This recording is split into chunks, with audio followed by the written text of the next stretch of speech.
This recording that you're about to hear is being released today as a special interesting thing.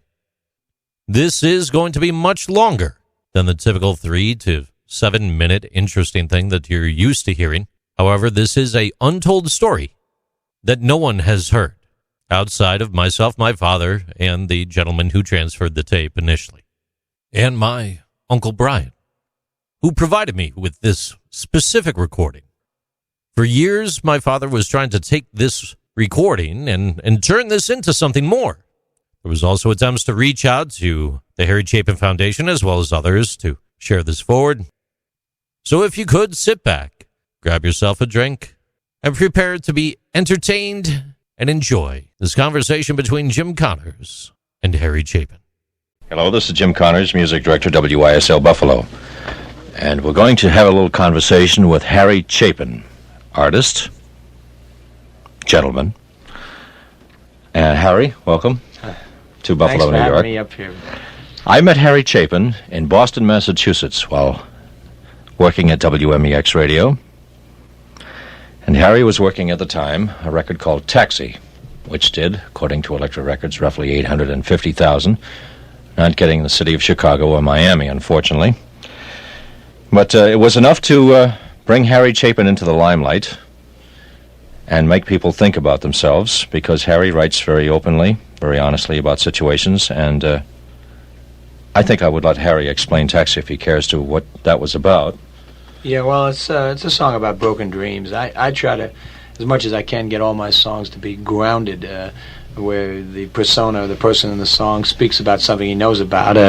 Not so much literal realities of reflecting oneself, but the emotional realities. I'm very willing to, I base a lot of my songs on myself, but I don't necessarily make every detail accurate. But the important thing is to have it emotionally ring true.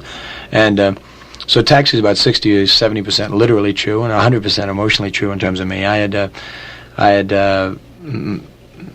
had to get a hack license because the film business, which I was in for 7 years, between 65 and 71, sort of fell apart at that time. The recession hit, and couldn't get much work, and so I got myself a hack license. And during that time, I heard that I was waiting for it to come through. I'd heard an old girlfriend of mine had married a rich guy instead of becoming an actress, and here was I, who at one time went to the Air Force Academy and wanted to be a pilot, about to be flying in my Taxi. So I wrote the song about flashing on the fact that what it would be like one night if she got into the cab. She never actually did, and oh, come on. No, but I wrote the song and couldn't find anybody dumb enough to sing it, so I had to put a group together to do some of my story songs myself, and we couldn't find anybody dumb enough to hire the group, so we rented the Village Gate in New York City for $400 a week, ran our own club, wives and girlfriends, handled the tickets and served drinks, and whenever we heard that a record company or a reviewer was coming, we'd stack the audience with friends and relatives and get standing ovations after every number. And finally we got things going, and about 8 record companies got interested in us. We ended up by signing with Elektra Records because of basically Jack Holtzman, who produced the first record. He's the president of the company, or was. He's since retired. And Taxi was the first single, although I didn't write it to be a single. I just, as I say, I try to write as accurate songs as I can and let the chips fall where they may. To be very honest with you, as I recall Taxi, the discussion I had with the program director, as music director there at the time, was the fact that it was so doggone long, and whether or not we could get away with playing a 7-minute record. Roughly, right. Was it over 7 minutes? No, it was 6:55, yeah. On the air, and I says, well, you know, there was a time I did a concert in Cleveland for the association, and it was, at the time, one of the guys, Jim Yester from the group, yeah, and we were discussing length of music, lyrics, so forth, and he says, Jim, if it was 25 minutes long and it was the right kind of a lyric, I would do it. So this is exactly what I told the PD, and I think we should give this record a shot, you know. Well, and you Boston, guys were the first regular top 40 station playing that in the country. That's right. So that started it for you. Yeah. Unfortunately, Chicago. Can you tell me why do you think it might be? I've tried to analyze this situation as why not Chicago, because I had Jim Smith from WLS on the line, and he wouldn't get into it. Now, if all the FM stations in Chicago are playing a particular record, it seems to me that WLS or WCFL should be interested in Harry Chapin. I'm trying to pick at him mentally why he's not playing the record. Well, I can't figure out why they won't give him a chance. I don't know. Sometimes it may be a competitive situation with CFL and WLS, where both, I remember in terms of Taxi, both the fact that the record was long, and if one went on, the other would have to go on. And I think they were both waiting for the other one to go on. And also, there was a slight controversy over the word "stoned" in that the song. Flying So High When I'm Stoned at the end of the record, and I remember ABC in New York had to have a corporate meeting to decide whether it was a pro or anti-drug record, and the fact that we've been on the Cavett Show and the Carson Show singing it sort of took away that whole problem. So they did play it, but it is ironic that both Chicago and Miami, on both these records, are the only two major markets that have not played them. I don't know. Was Jim Dunlap? I've met a couple of times. Real nice guy. I don't know. Was he in Miami back then 2 years ago? Sure. PD WQAM. Right. Yeah. Absolutely.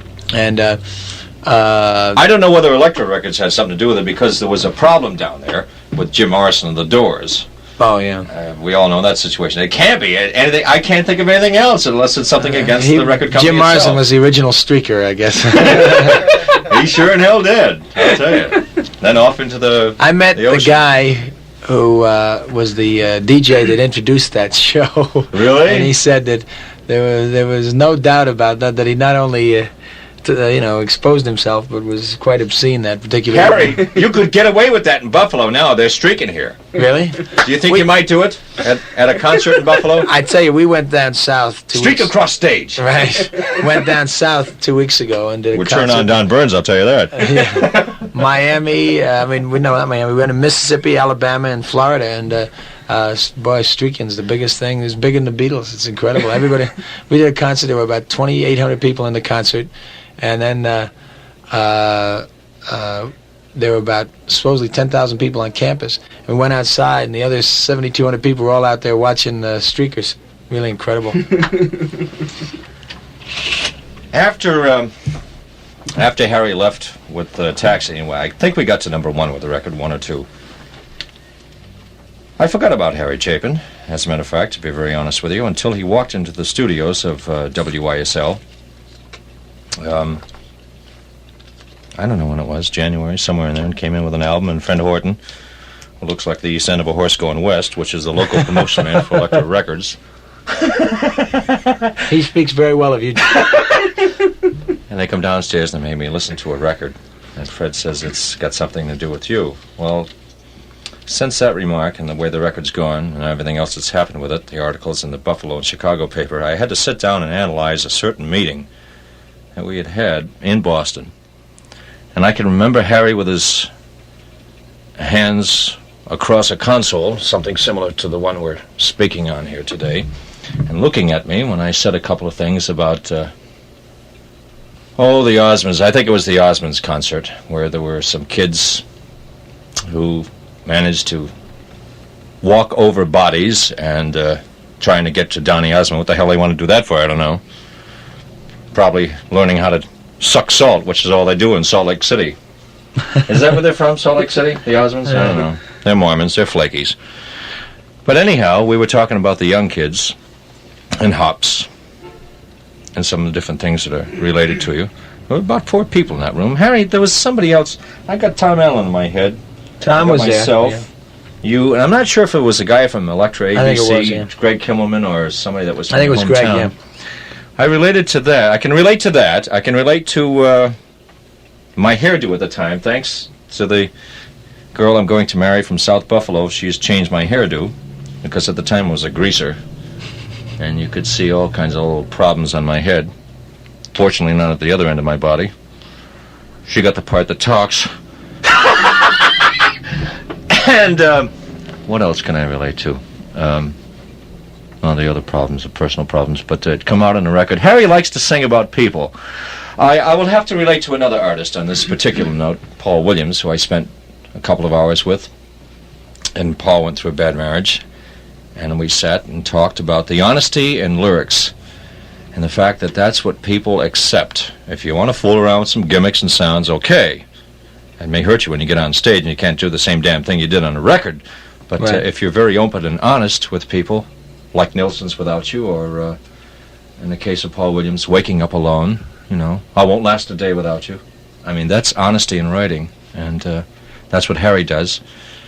As a matter of fact, I might be able to corner Harry a little bit on one subject over the holidays, and they weren't the greatest holidays in the world because Harry, one part of this record, caused the young lady I was going to marry to forget about getting married. Would you come over here for just a minute? Just tell everybody we are going to get married. Anyhow, she came back, and I was very pleased about that. But at the time, it was a horror movie over the holidays, and I ran into King Arthur Knight from WMEX. As a matter of fact, I brought him to that station, and he was telling me that you're contemplating something along the lines of him next. What, I don't know, maybe a song? Yeah. No. You were drunk again. You're on that same sauce. I knew it. No, I mean, the song really grew out of that initial exposure to the Jack world that I got that first weekend up in Boston. We did a concert with Carly Simon. I opened for Carly at Symphony Hall. I met you, and I spent most of I talked far more with you than anybody else that weekend, and then I sort of forgot about the whole thing for about a year and a half, and then it started hitting me that there were so many analogies between being a performer and being a disc jockey. The transitoriness of the life in terms of both the business you're in, the longevity in terms of your success, the heavies it takes on your personal life, some of the less glamorous aspects of the business that occur behind the scenes. I mean, I think most people don't understand that the average DJ, big time, be it as big as you can get or the smallest guy, usually operates out of a room no bigger than 10 by 10, and there's a single microphone. Maybe there's an engineer. Maybe you're doing your own engineering, and it really, you're having to create your own excitement. It's like any other business. It has some of its more real, down to earth, and less glamorous aspects. Yeah. But there's a special demand in this business, and that is in terms of public acceptance and relating to an audience that, depending upon what station you're at, where often the thing that hit me, I'm 31 years old now, and my audience varies or ranges basically from about 18 to 35, but singles are bought by people who are usually 10 to 15, and you're right. And it creates a kind of pressure on an artist. Now, I still try to write as good songs as I can and don't write for that audience, but in terms of radio, I mean, that was the irony of the line, and the 45 was an arbitrary age, with 45 going on 15, but I mean, I was even relating to myself in that whole thing of saying, the irony of most of the people in pop music now are maybe 10 years older than the people that they're singing to, and at least 10. And so I'm listening to Cousin Brucey on WABC. He's a guy I listened to when I was a kid. It's 15 years later, and there he is, saying "Medeers," to all the little girls out there, and he's old enough to be their father, he's a great jock, but there's an irony there of trying to, and being a youth-related industry, and yet finding as you're getting older and having to do some assessments about what you're really about. So all these things came into play about the record, and then, as I do in most of my songs, as I say, I start out with an emotional reality, which came from the exposure in Boston, and moved on and sort of put myself into it too, and then let the song take its own head and go where it seemed to be the right places to go. And so I tried to distill as much as I could of that feeling into the song, and from the reactions around the country, it seems to have hit a chord. On the inside, I would like to think that on the inside, and believe me, you don't even have to buy me a cup of coffee for it, because the most important thing to me is creating and discovering people. On the inside, it's a thrill to be able to talk to all the top 40 program directors, music directors around the country, which I do, and explain to them different things, like I did about Shai Coltrane. The record got to 11 in the country, did close to 1 million, and she's mine. That's my claim to fame. Clint Holmes is my claim to fame. Chuck Berry, which is a tremendous thrill. Rediscovering Chuck Berry, who I grew up with, all his music, I should say. And telling these program directors telling them that Harry Chapin is a hit. Please give him a chance in your city. Because I think he's open, honest, and sincere, and that's what the people need. And like I said at the Billboard Convention as a speaker in '72, if it's good enough for these other top 40 major market program directors and their people in their city, it's good enough for you. Yeah, yeah. And it's a thrill to have it accepted, except, like I say, in these two cities. And that's, to me, Harry, face to face, that's what I want to say to you. It's a thrill to see you come about. I appreciate the things you've done, and I also appreciate your reaction to the whole thing. Really? I am going to continue writing about real things. Some of my songs that are probably too long for commercial radio, be it Sniper. I've got a new song now. It's called "What Made America Famous." That's going to be a little shorter than Taxi, but so far the reactions to it from some radio people. You'll hear it tonight. Give us a taste. Come on, give us a taste. I haven't got a guitar, so I will. But Johnny Mathis can sing without a guitar. Yeah, but I sure can't.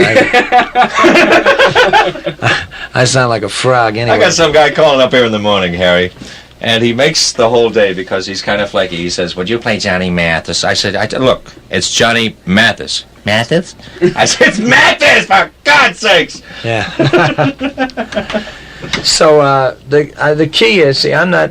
I am always pleasantly surprised when one of my songs really does do well on Top 40 radio, because I say I'm not writing for that audience, but what I feel is that I will get my shots as long as I qualitatively keep coming up with good records and good songs and real songs that talk about real problems, real people, and I'm building for a long-range career, not a flash 2-year, What do you want? Goals?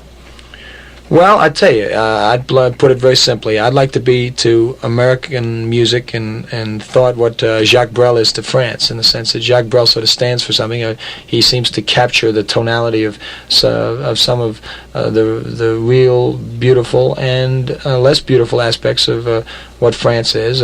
And I'd like to sort of be the songwriter that talks about the common people and the common goals and the common problems and the common common denominators of this country. So you got to keep working, and there's no way you can.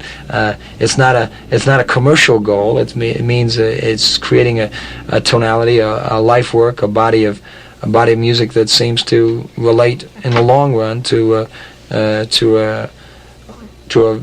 awful lot of the good sides of people. People can be approached in two ways.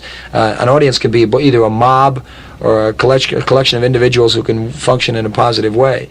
And there's a lot of artists that, and it's just as valid, obviously, because you get a lot of reactions, who do approach audiences in a sense as a mob, trying to get a mob reaction, almost a mindless one. I approach it in a different way. I try to get people reacting from their hearts, from their minds, to the things in themselves.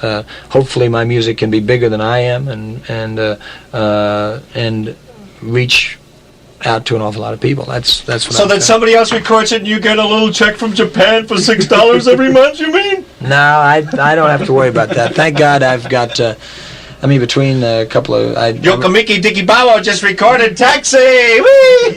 It's really funny. I just got a friend of mine sent me a copy of the Heads and Tails album that had been bootlegged on Taiwan. Oh, wow. And it was selling for 89 cents. And it looked like it had been printed on cardboard, and the album and the disc and the cover seemed like it was made out of newspaper. It was really incredible. I've got one question. What was going on inside your mind the first time you played the record for JC? I don't know. I mean, my reaction... Well, he had 5 $100 bills sticking out of his head. I said, no, that's all right. My reaction is I was proud of the song, and since Jim was one of the first people to be aware of me, I figured that he would, give it an open hearing, and that's what he did. And I want to tell you why I gave him an open hearing. I'm going to have to think about that for a second. I got the thought. I don't get into artists that much. I'll MC your show. I'll be a part of you, go to dinner with you. But I won't open up to you unless something makes that happen. In the case, I'll have to relate to quickly Shai Coltrane explained the fact that she wrote this, blah, blah, blah, so forth, and started explaining something personal about herself. Harry got into something about, maybe Harry can explain this more than I can, but it just floored me. I had to sit down. When he started into this thing about his... Oh, he had an uncle, I think it was hung, first of all. No, I was just back... And I said to myself, I gotta find out about this guy!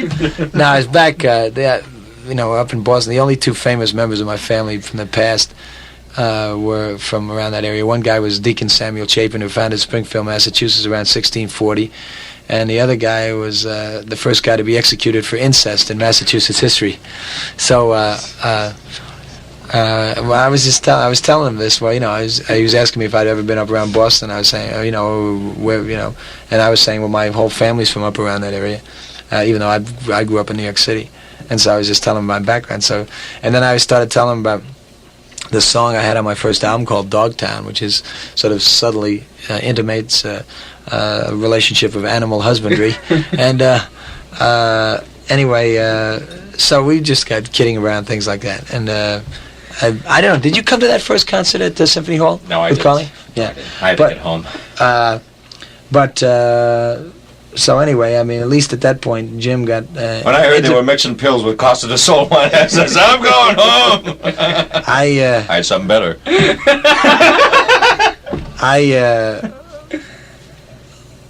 Uh-oh, got him off the track. Yeah, it's all right.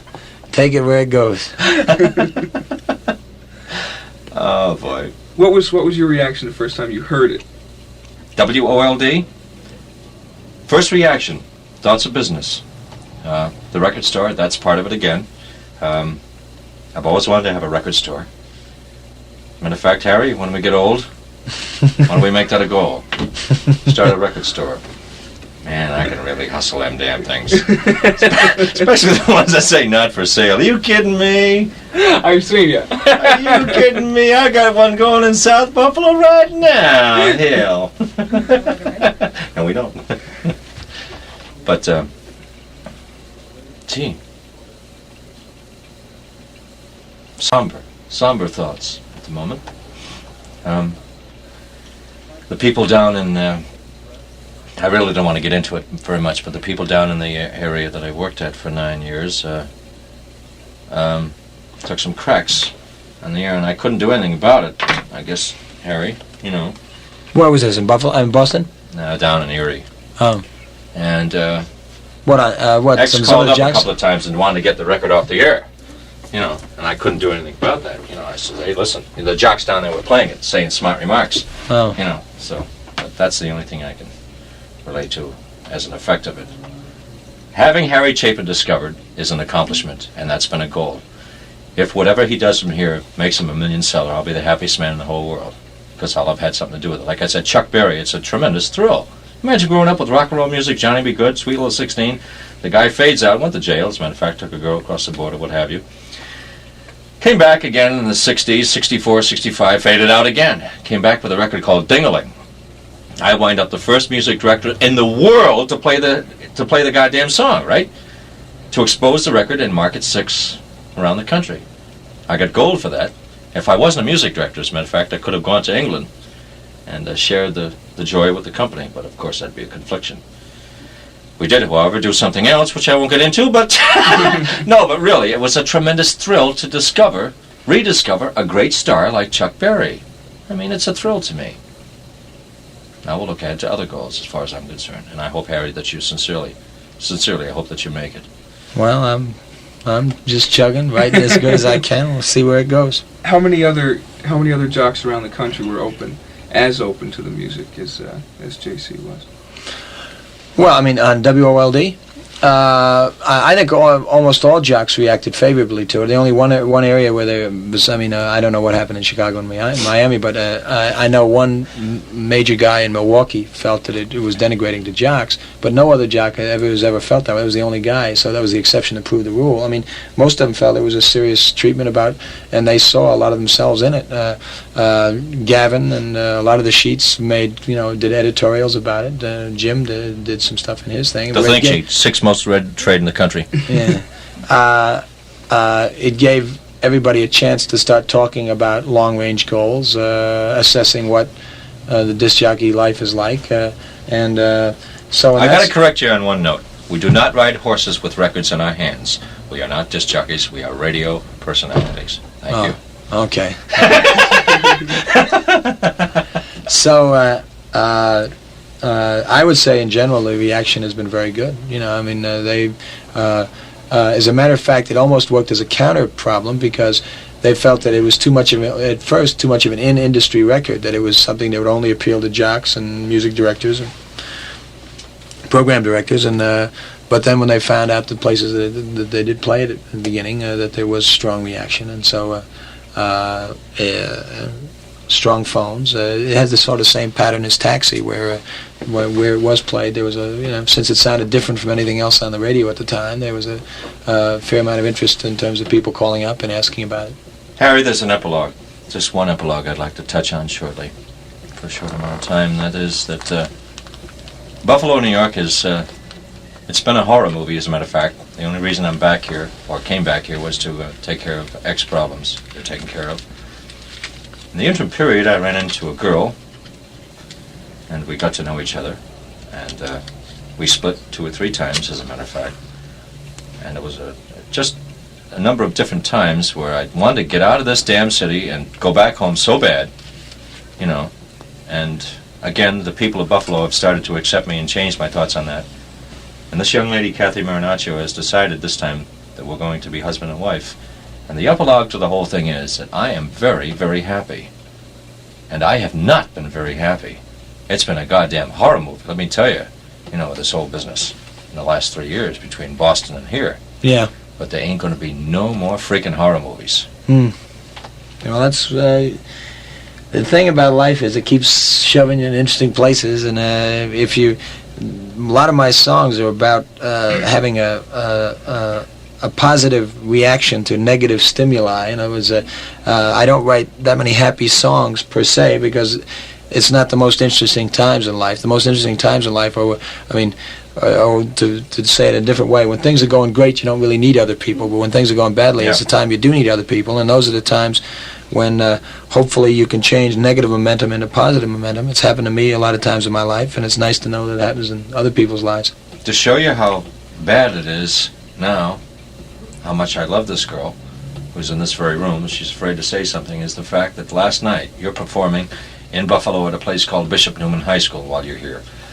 Last night we had a basketball game at a place called Lancaster High School against some people out there, and I had to come on the air this morning and apologize because I led the entire WYSL staff to Bishop Newman High School last night instead of to Lancaster. Oh, wow. I swear to God, I did. Wow. Everybody says, that jerk don't know where he's going.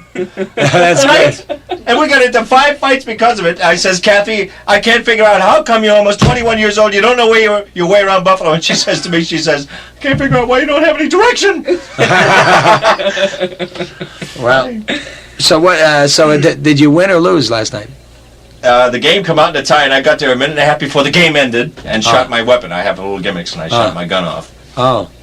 So it was a tie. Yeah. But anyhow, I went to Bishop Newman. That's funny. Ain't nobody there, ain't no game going on. So you know where my head's at. That's great. Does it make it more difficult for you if you write about things that are much closer to being real, that touch on people's lives, like the thing that happened with JC? Just as a performer, just... No, it makes it in a sense... I work very hard, and I'm working very hard in my own personal life to constantly get myself in touch with reality. I mean, the radio industry, the record industry, performing, there's a tremendous temptation to get into unrealities. First of all, you're dealing with a non-real concept, i.e. an audience. An audience what it really comes down to often for a performer is a whole bunch of crinkly, applause sounds that tickle your eardrums, but I mean, you don't really relate to any individuals. I mean, this thing can start happening. Especially, I've known performers who've gone out, who have been, big name performers, who have gone out and done horrible shows and gotten standing ovations, and everybody's going hog wild over them, and they know they did a bad job, and yet it's almost like, it's knee-jerk reaction time. And it becomes terribly freaky feeling to find that what personal input you put in doesn't create the same reaction back. I know also people who have no names at all who will put on a fantastic show in front of an audience who, if they were at least open-minded, would react fantastically back to them, and nothing happens. So, okay, but the thing is, for a performer, as he starts becoming successful, or a radio personality, or whatever, is to work very hard at constantly get into touch with himself and with real relationships with real people, and in a sense defuse that gradual sense of dealing with a non-concrete concept such as an audience reaction. I mean, the most important thing that happens for me is between my head and my guitar, my head and a piece of paper as I'm writing. And I don't just write music, I write a lot of other things. And if I don't keep that being the major message to me, the major important thing, then I'm going to lose whatever I have. I've met so many guys who've started out with their first and second albums have been monsters, not necessarily just in terms of public acceptance, but in terms of quality work. And then, because of increasing success, end up by losing the very things that gave them that success, because they start relating to the reaction to what they're doing rather than what they're doing. And so you've got to constantly, over and over and over again, keep going back and doing your homework, going back to the basics of what you're about. And to me, and for example, it's writing about real things, real people, real feelings. And there's my vibration. When that curtain comes down, who's there? Who have you got there? There's somebody waiting, huh? To share that with? A wife? Some kids? Yeah, all that matters. And even more than that, I mean, on the most basic sense, when the curtain comes down, who you got to face is yourself. I mean, and if you haven't done a good job in terms of yourself, even if you convinced the wife and kids and all the audience, of course, that everything's been hunky-dory, and you can't look at yourself in the mirror, that's even worse. So it starts as close as you can get to home, and spreads out from there.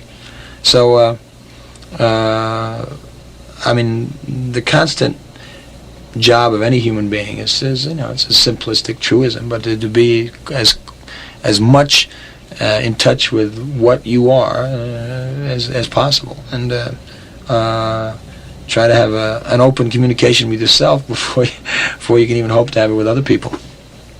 I have an Irish wish for you before I close out my end of it, because I don't have anything more to say.